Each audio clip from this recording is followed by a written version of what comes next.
বৃক্ষরোপণে সাজাই দেশ, সবার আগে বাংলাদেশ, এই প্রতিপাদ্যকে সামনে রেখে সিরাজগঞ্জে বৃক্ষরোপণ অভিযান এবং 7 দিন ব্যাপী বৃক্ষমেলা চলছে। এ নিয়ে আরো খবর জানাতে সিরাজগঞ্জ থেকে সরাসরি যুক্ত হচ্ছেন সহকর্মী আব্দুস সামাদ সায়েম। সায়েম, আমাদেরকে বৃক্ষ মেলা নিয়ে বিস্তারিত জানাবেন। ধন্যবাদ। আসলে এই 7 দিন ব্যাপী যে বৃক্ষ মেলা শুরু হয়েছে, এই মেলার কিন্তু আজকে শেষ দিন।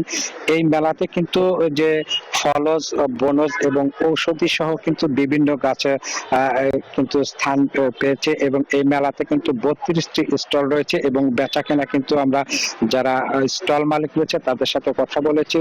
এই 7 দিনে প্রায় 40 থেকে 50,000 গাছের চারা কিন্তু তারা বিক্রি করেছে এবং নানা বয়সী মানুষ, স্কুলের শিক্ষার্থী, নারী পুরুষ সকলে কিন্তু এই মেলায় আসছে এবং তাদের যে পছন্দ অনুযায়ী যে গাছের চারা রয়েছে সেই চারা কিন্তু তারা কিনে নিয়ে যাচ্ছেন। এছাড়াও কিন্তু বৃক্ষর অভিযান হিসাবে কিন্তু এই মেলা থেকেই কিন্তু প্রায় 1000 যে শিক্ষার্থী রয়েছে সেই শিক্ষার্থীকে কিন্তু বিনা মূল্যে গাছের চারা বিতরণ করা হয়েছে। আমি একজন যে মেলার স্টল মালিকের সাথে কথা বলবো। আপনাদের এই মেলাতে কি কি গাছ রয়েছে? এখানে আপনার 200 থেকে 300 প্রজাতির গাছ আছে, যেমন তার মধ্যে চার পাঁচটা না, আরো অনেক কোয়ালিটির মধ্যে গাছ আছে, যেমন ওই ডোরিয়ান, রামবুটান, তারপরে আপনার ওই লঙ্গন, আরো অনেক কোয়ালিটির, এরকম বাইরের অনেক কোয়ালিটির গাছ আছে আর কি।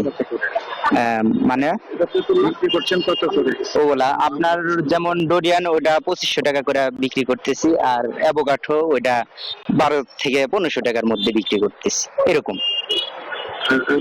সারা কেমন পাচ্ছেন? মানে বিক্রি হচ্ছে কেমন?